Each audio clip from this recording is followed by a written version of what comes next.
Hello, everybody. Welcome on back. I'm Ross. You're here at the Hobbyist Den, and this month of August, it's going to be everything tabletop wargaming related once more. But first, a bit of sad news. So, as of this morning, I woke up and to find another tray of my miniatures, which I thought was high out of the way from my cats, and they all fell down, and a lot of them broke apart. And the funny thing is, there's my Saint Celestine and her honor guard. What they broke off of them was a little piece of like foam, like fake moss or moss whatever from the dollar store to put on their base that act like a bush or shrubbery, right? That's it. The Space Marines in there, they all broke apart. There's a bunch of them broke apart. I got all their pieces.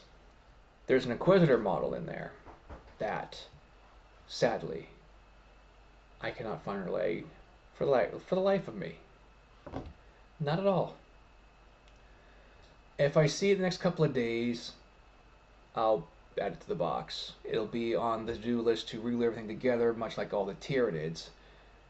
And like my Tyranids, if I am missing bits and pieces, I'll have to cobble something up together. This Inquisitor model, though, it's going to be kind of hard to do that because it is her entire left leg.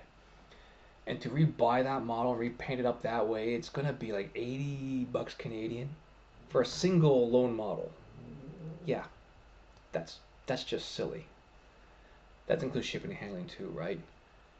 So I figured if I can't find her leg, I do have a bits box full of Warhammer Fantasy stuff. I'm pretty sure I should have like a nightly order model or something I can got a spare sprue of. Just snip a leg off, shape in the shape, put it on, and just say she's got a slightly different armored upper and lower leg thing, something that degree, and just keep going, right? Why panic over the little things? So yeah, if you have pets, lock up your stuff. I made that mistake once not to do it, and the second time I thought it was clear, but no, obviously not. Such is life. Now, I'm going to move on to some even crazier news here, because I broke my vow from 3 decades ago. That's right, I broke it. I swore to never ever buy another lunchbox from Games Workshop ever again. I bought the 11th edition one for two reasons. One, I needed more orcs anyway, and two, to compare it to the 10th edition launch box. And I'm not going to go into great detail what the differences are, they're pretty much already there. But the big thing is, since 10th edition, the launch boxes, supposed to be the new starter, big box starter gaming set to start playing and learning. They didn't do dice and sticks or measuring sticks in the 10th edition, and it's the same thing with 11th. No dice or measuring sticks, so you get to separately buy those or wait till the smaller scale down launch starter boxes come out. But for what it's worth, you get your campaign cards, your book, etc., and they try to put you on this app, which I think is absolutely silly. And I can see why all my buddies from Ontario went to one-page rules come the start of 8th edition. Even I got sick of the pile up of papers for how to play 7th. It's just got ridiculous. But yeah, that's the big crazy thing. So, without further ado, on the topic of 11th edition, I went ahead and downloaded their Combat Patrol sized objective terrain templates. People thought these were the real things, like for free. Like, no, it's a scaled down version of their big ones they're selling for $30 or whatever it is. Maybe it's 40 Canadian now. I'm thinking US prices. But yeah, I downloaded the Combat Patrol versions for now because I will eventually just get the measurements from them and make my own proper full board scale ones. But for the size of this kitchen table, the Combat Patrol ones do just the job. I did, however, print them off on my what's it called again? Cartridge paper, postcard paper. Anyway, cardstock. That's it, cardstock. So it's like a little thicker, a little more durable. And yeah, I did my best to cut along the lines. I will have to go in with some crayons or maybe some colored pencils and just touching some of the white lines on there, just to help blend it all in, which isn't a big deal. However, those objective terrains needed some kind of features or buildings on them, right? So Let me show you what I've been cooking up while working on my railway video. So, here we go. Alright, first things first. It's time to see how all of these new objective terrain pieces, well, work. I'll start with a few ideas and then just kind of measure stuff out. As you can see, I got a bunch of scrapped over and leftover pieces from the railway. This should make good use. And one thing I learned later on is not only is this whiteboard version of the foam sheets from the dollar store dry weirdly one way, no amount of toothpicks inserted in them to help keep the wall straight was going to help that. Because you see, the paper side of the foam board, it would dry the paint and then would start to pull outward or inward, depending which way I had them facing. Whereas the dry erase side, it would dry after a few different coats because, you know, it's plasticky. It wouldn't warp. And because of this, in future projects, I got some other crazier ideas. But for now, I'm just kind of matching up corners to start making some structures. And along the way, when doing this up, I meant to make 2 left-hand corner buildings and then 2 right-hand ones.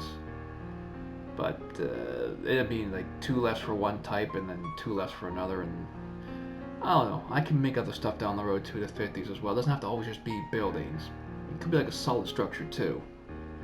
But yeah, without further ado, I'm just gonna fast forward this along, and you guys can watch the process till I get to actually painting them.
Okay, so now becomes the fun part.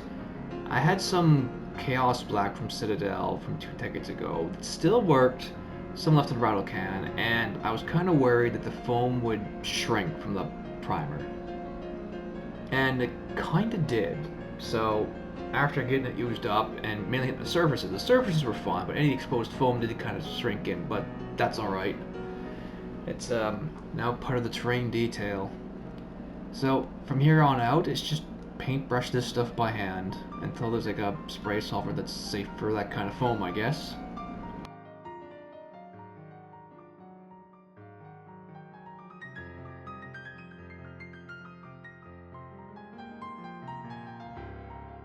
And if you can't already guess, I've color themed things based on the attacker defender on the cards. Now, I do have extra wall sections for whatever purpose. I don't know why I made so many. I think I made a calculation error. But yeah, I mean, if you wanted more walls, you could just go and have a whatever. Or just run the one corners. Or run them this way. These ones here were measured to fit a specific pattern, but but say you don't want the big ones on these objectives. Now you have smaller ones, fill in the gap with whatever. Because even though these aren't fully on the objective terrain, it don't matter. As long as you're on the objective terrain, it's going like, hey, you got cover. Alright, you got soft cover. Or this whole wall counts as soft cover. Or if it's on the terrain at all, you still got soft cover, right? Like it really needs to be exactly within the footprint. Anywho, thanks for watching, and you can see you can do just about anything with a little bit of patience and some scrap you got laying around. And hopefully soon I will have a game of this going on my fully, well, not fully finished, but the first set of sections of tiles that are fully finished. So keep on hobbying, guys, keep rolling them dice, and we'll see you next time. Take care for now.